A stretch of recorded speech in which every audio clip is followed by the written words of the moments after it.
what was your biggest takeaway, not just of him, but what our impression's going to be left with from the season? Because honestly, the kid still had a hell of a season. No, I But the mean, expectations that we had on him in this offense were, I mean, were they astronomical. outsized or they just fall short? No, I think they were. I think they were astronomical, and I think they earned all that, right? And again, Mm-hmm. I'm not going to make excuses for anybody, but a guy who we all had pegged is probably, arguably, one of the best college football players in the country, all around football players. And Jackson Smith and Jigba was not on that team. Now, granted, Right. that gave room for Marvin Harrison Jr. to arise, and a few of these other players that they have to grow, right?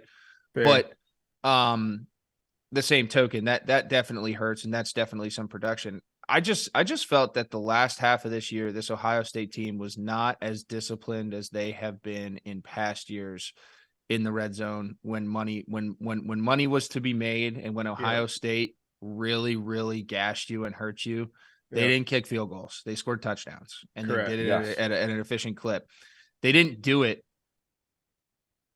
down possession in, possession out. They did it in spurts and flurries. Even the Penn State game, they did it in spurts and flurries where it's like, oh shit, here comes another one. Oh great, awesome, boom, boom, boom, boom. They could pile it on, but they just weren't as consistent as they have been. And I think that really played a lot into CJ. I think he executed a little bit poorly, and I think it went back to a little bit of some of the stuff that I touched on when I just watch Ohio State's offense. Is they're very, very vertical. There's not a lot of possession passing game for Locke, horizontal stretch possession passing game. And when you get in the red zone, you cut that vertical aspect out. You got to have some guys who have feels for that, and you got to have some timing and some anticipation. You got to have a Chris Olave.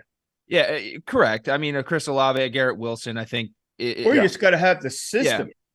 Right, the system, and I think you just have to have people to execute it, right? And I just think that they didn't, top to bottom, coaching staff all the way to CJ Stroud and everybody else. I don't think they executed well enough in that area throughout the entire year. And I know that's probably going to be a big focus for them heading into whatever happens for the end of the season and then next year, right?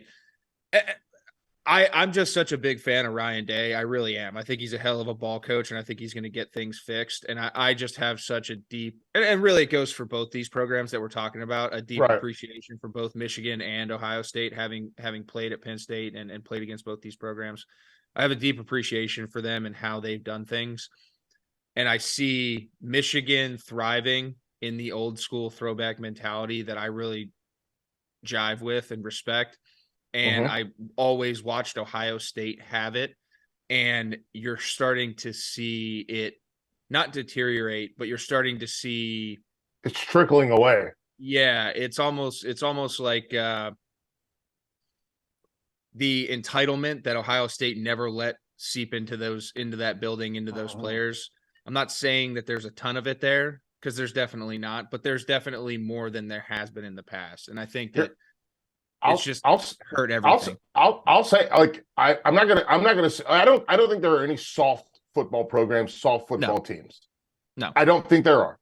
But what I do think is that there is a level of business decision. Right. Maybe entitlement's not the right word either. That's the hard thing. I don't know if there's a word but there are teams that are entitled, and Texas is one of them. I'll just flat say it. They've been entitled for 10, 15 years, and we've all talked about it.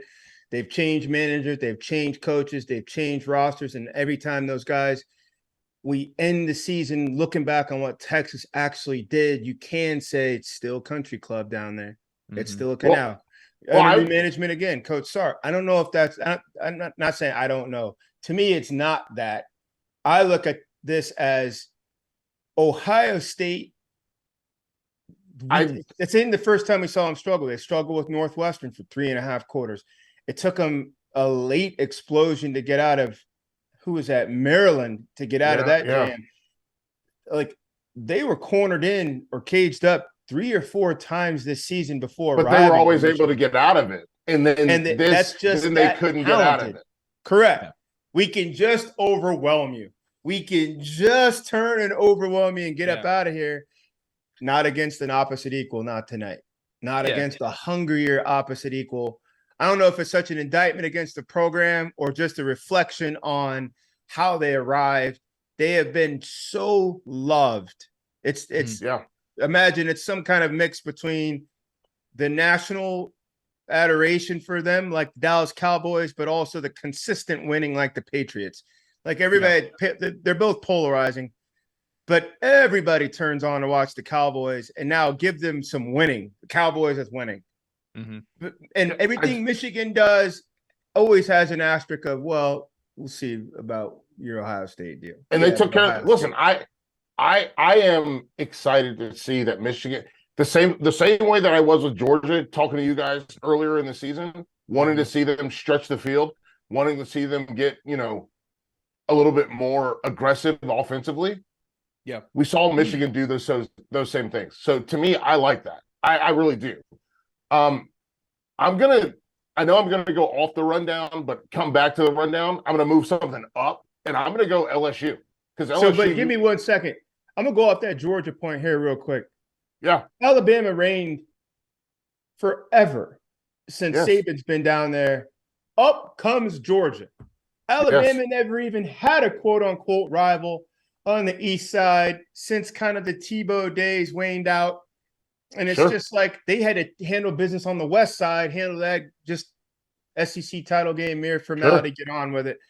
Georgia met the challenge, made the necessary offseason changes, made the coaching changes, made the recruiting changes, made the dedication, really admin down.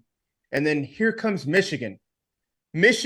Georgia has flipped the SEC because they are now the landlord of the SEC. You still don't want to come up across Alabama day or night. You're still going to cross the street when you see the Roman army. It's not like you're going to try them.